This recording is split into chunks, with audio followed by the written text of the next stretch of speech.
দক্ষিণ কোরিয়াতে একজন ইন্টারন্যাশনাল স্টুডেন্ট হিসেবে বাংলা টাকায় 10 থেকে 11,000 টাকা ইনকাম করা পসিবল। আমি যদি এক ওয়ার্ডে অ্যান্সারটা দিই তাহলে বলবো যে হ্যাঁ, অবশ্যই পসিবল। আপনি একদিনে 10 থেকে 11,000 বা 12,000 টাকা আপনি আর্ন করতে পারবেন। তবে যদি 10 থেকে 12,000 টাকা আর্ন করতে চাই তাহলে আমাকে ঠিক কত ঘন্টা কাজ করতে হবে, কোন কাজগুলো করলে আওয়ারলি ওয়াজটা বেশি থাকে বা ডেইলি সর্বোচ্চ ইনকাম করা পসিবল, সেই বিস্তারিত বিষয় নিয়ে আজকে কথা বলবো। সো আমি ধরে নিই আপনি একজন ব্যাচেলর্সের স্টুডেন্ট। নর্মালি দক্ষিণ কোরিয়াতে ব্যাচেলরে 3 থেকে 4 দিন ক্লাস হয়ে থাকে এবং ক্লাস শিডিউলগুলো হয়ে থাকে সকাল 10টা থেকে সন্ধ্যা 5টা পর্যন্ত। এটা হচ্ছে আপনার উইকলি 3 থেকে 4 দিন, অ্যান্ড আপনার ছুটি থাকবে 3 দিনের মতো, 3 দিন বা 4 দিন। আপনার যদি ক্লাস থাকে 4 দিন তাহলে আপনার উইকলি 3 দিন আপনি অফ পিরিয়ড পাইতেছেন, আর যদি 4 দিন ক্লাস থাকে তাহলে 3 দিন অফ পিরিয়ড পাইতেছেন, 3 দিন ক্লাস থাকলে 4 দিন অফ পিরিয়ড পাইতেছেন। এখন ক্লাস পিরিয়ডে এটা কিন্তু পসিবল না। কেন পসিবল না একটু বলি।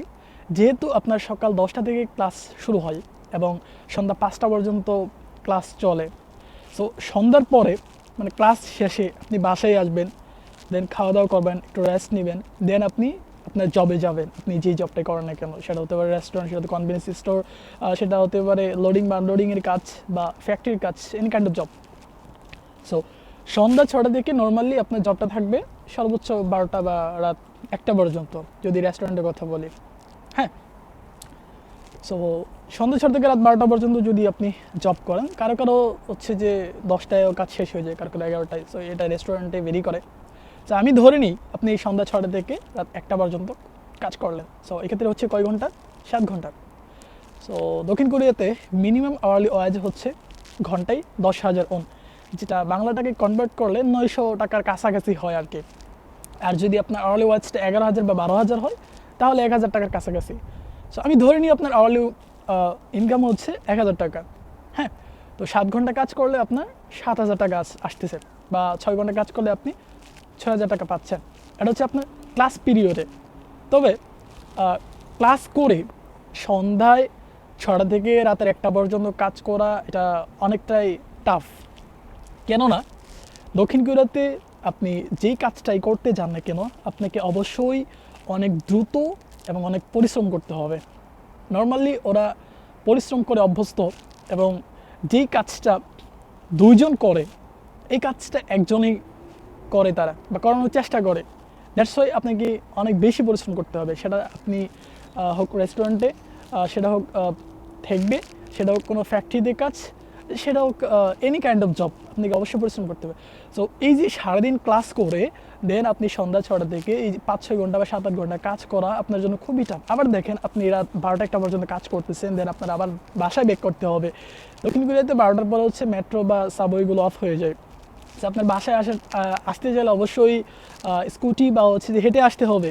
সো এটা হচ্ছে আরেকটা প্যারাদায়ক বিষয় যে আপনি টানা 6-7 ঘন্টা কাজ করে দেন আবার হেঁটে বাসায় আসতেছেন, তা হচ্ছে কি আধা ঘন্টা থেকে 1 ঘন্টা হেঁটে আপনাকে আসতে হইতেছে। সো এই জন্যে নর্মালি দেখা গেছে যে ক্লাস পিরিয়ডগুলোতে কেউ 4 ঘন্টা 5 ঘন্টা বা সর্বোচ্চ 6 ঘন্টা জব করে থাকে। সো সেক্ষেত্রে আপনার হচ্ছে যে 5 থেকে 6,000 টাকা আর্ন করা পসিবল ক্লাস পিরিয়ডে। বাট অফ পিরিয়ডে আপনার যেই দিনগুলোতে ক্লাস অফ থাকে, বিশেষ করে ফ্রাইডে টু সানডে, এই 3 দিন যদি আপনি ফুল টাইম জব করতে পারেন, ধরেন সকাল 10টা থেকে রাত 10টা পর্যন্ত আপনার অলমোস্ট 12 ঘন্টা। তো 1 ঘন্টা আমি ধরলাম হচ্ছে যে আপনার ব্রেক। সো 1 ঘন্টা বাদ দিলে 11 ঘন্টা। সো আপনি যদি 11 ঘন্টা জব করেন তাহলে আপনার খুব ইজিলি 10,000 টাকা আর্ন করা পসিবল। সো এই 3 দিনে যদি আপনি 10 ঘন্টা করে 30 ঘন্টা জব করেন তাহলে আপনি 3 দিনে 30,000 টাকা ইনকাম করতে পারবেন খুব ইজিলি। তবে আপনাকে অবশ্যই ফুল টাইম একটা জব ম্যানেজ করতে হবে। আর এই 10 ঘন্টা জব করাটা খুবই খুবই কঠিন একটানা। কারণ ওই যে বললাম আপনাকে অনেক বেশি পরিশ্রম করতে হবে, অনেক দ্রুত কাজ করতে হবে, অনেক অর্গানাইজলি কাজ করতে হবে।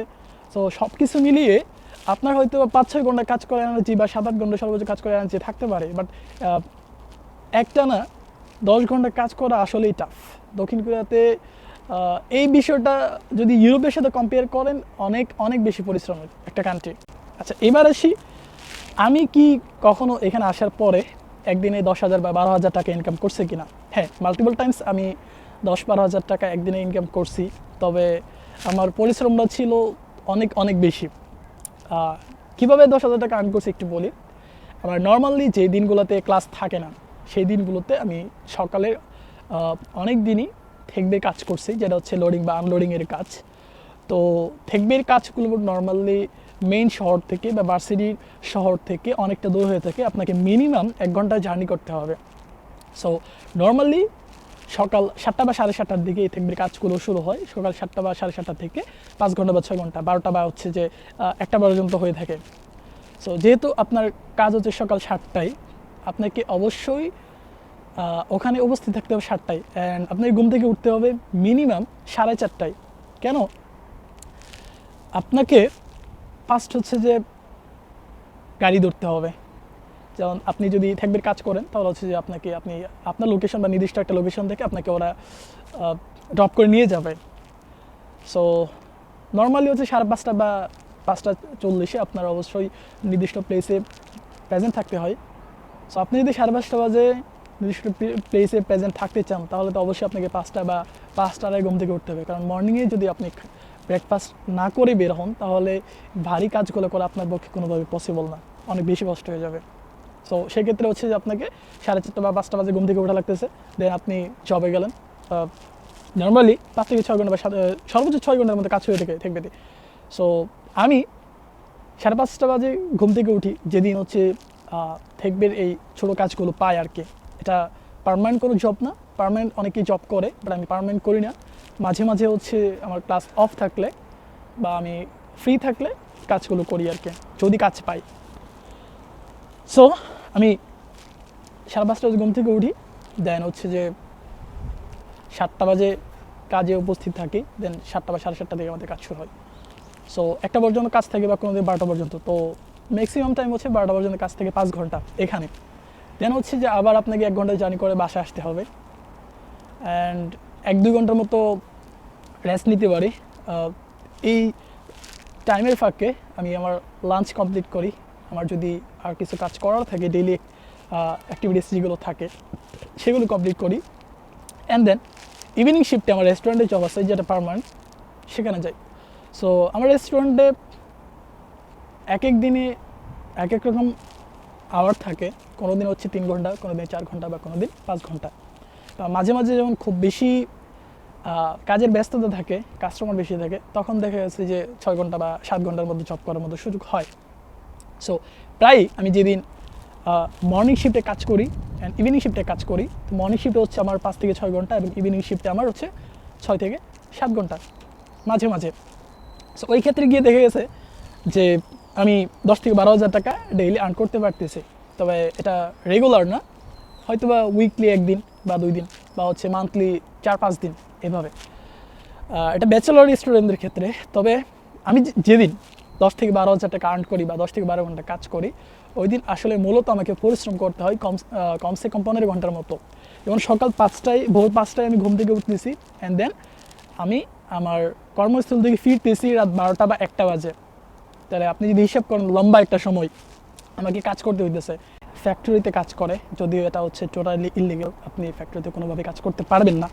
যদি কখনো ফ্যাক্টরিতে কাজ করা অবস্থায় আপনি ইমিগ্রেশন পুলিশের মাধ্যমে কোনো ধরনের ইনকনভিনিয়েন্স বা কখনো তারা ধরতে পারে আপনাকে, তাহলে কিন্তু আপনাকে দেশে পাঠাই দেওয়ার একটা বড় সম্ভাবনা রয়েছে। সো দ্যাটস ওয়াই আমি বলবো খুব বেশি সমস্যা না থাকলে ফ্যাক্টরিতে কাজ করার প্রয়োজন নেই। তবে খুব বেশি ঝামেলাও হয় না, ফ্যাক্টরিতে অনেকেই কাজ করতেছে, তবে সতর্ক থাকা ভালো। সতর্কতা হিসেবে আপনি উচিত হবে কাজ না করাটাই। আচ্ছা, ফ্যাক্টরিতে যারা কাজ করে তারা হচ্ছে যে নর্মালি 10 থেকে 12 ঘন্টা কাজ করতে পারে। সো 10 থেকে 12 ঘন্টা কাজ করলে আপনাকে হচ্ছে যে কোরিয়ান অনেক 1,30,000 বা 40,000 দেয়, যেটা হচ্ছে বাংলাটাকে কনভার্ট করলে 11-12 হাজার টাকার মতোই হয়। সো আপনি ফ্যাক্টরিতে কাজ করলে 10 থেকে 12 হাজার টাকা আর্ন করতে পারবেন। রেস্টুরেন্টে যদি আপনি ফুল টাইম জব করেন তাহলে আপনি 10 থেকে 12 হাজার টাকা আর্ন করতে পারবেন, মিনিমাম 10,000 টাকা আর্ন করতে পারবেন। এবার হচ্ছে আপনি যদি 2 শিফটে থেকবির কাজ করেন তাহলে এটাও পসিবল। এবার এগ্রিকালচার কিছু কাজ আছে যেগুলো হচ্ছে যে অনেক বেশি হার্ডওয়ার্কিং। যারা এগ্রিকালচার টুকটাক বাংলাদেশে দেখছেন বা করছেন তারা জানেন যে এগ্রিকালচার কাজটা আসলেই অনেক বেশি পরিশ্রমের। তো এগ্রিকালচার কাজেও আপনি হচ্ছে যে 10 থেকে 12 হাজার বা 13 হাজার টাকা আপনি আর্ন করতে পারবেন। তবে হচ্ছে যে আপনাকে অবশ্যই পরিশ্রম করতে হবে, আপনাকে অনেক বেশি ডিসিপ্লিনড লাইফ মেনটেন করতে হবে এবং আলটিমেটলি এটা হচ্ছে যে আপনার মেন্টাল পিচ বা হচ্ছে যে আপনার ফিজিক্যাল হেলথের উপরেও অনেক বেশি একটা ইফেক্ট পড়বে। অ্যাভারেজ ইনকামের কথা বলি তাহলে হচ্ছে যে আপনি ডেইলি 5 থেকে 6 হাজার টাকা খুব ইজিলি আর্ন করতে পারবেন। তবে আপনি যদি চান যে ডেইলি 10 থেকে 12 হাজার টাকা আর্ন করবেন, এটা আপনার জন্য খুবই খুবই কষ্টের, খুবই পরিশ্রমের। কারণ হচ্ছে যে আপনি আজকে রাত 1টা-2টা পর্যন্ত কাজ করেন, বাট কালকে সকালে আপনার 10টায় ক্লাস আছে। তো আপনি 1টা-2টা বাজে আসার পরেই তো বেডে চলে যেতে পারতেছেন না, আপনার হয়তো বা ডিনার করা লাগতেছে বা আপনার রান্না করতে হবে, অনেক সময় রান্না করা থাকে না, বা আপনার হচ্ছে ক্লাসে পড়া রেডি করা লাগতেছে, অ্যাসাইনমেন্ট থাকতে পারে, প্রেজেন্টেশন থাকতে পারে, হ্যাঁ, তো এগুলো রেডি করা লাগতেছে। সো দেখা যাচ্ছে আপনি যদি 10 থেকে 12 ঘন্টা কাজ করেন, আপনার একদম সকাল থেকে রাত 2টা-3টা বাজতেছে আপনার জাস্ট কাজের মধ্য দিয়েই। সো এই কাজের পরে গিয়ে আপনার আসলে ভালোভাবে ঘুমানোও পসিবল না, আপনার ক্লাসের পড়া রেডি করা পসিবল না, সব কিছু একটা এলোমেলো হয়ে যায়। সো অফ পিরিয়ডে পসিবল, বা ক্লাস পিরিয়ডে সম্ভব হবে না। সো এই হচ্ছে আপনি 10 থেকে 12 হাজার টাকা আর্ন করতে পারবেন, বাট আপনাকে প্রচুর পরিশ্রম করতে হবে। সো এই আর কি। আপনি চাইলে আপনি যদি অনেক বেশি ওয়ার্কাহলিক হন বা হার্ড ওয়ার্কার হন, পারবেন, সমস্যা নেই।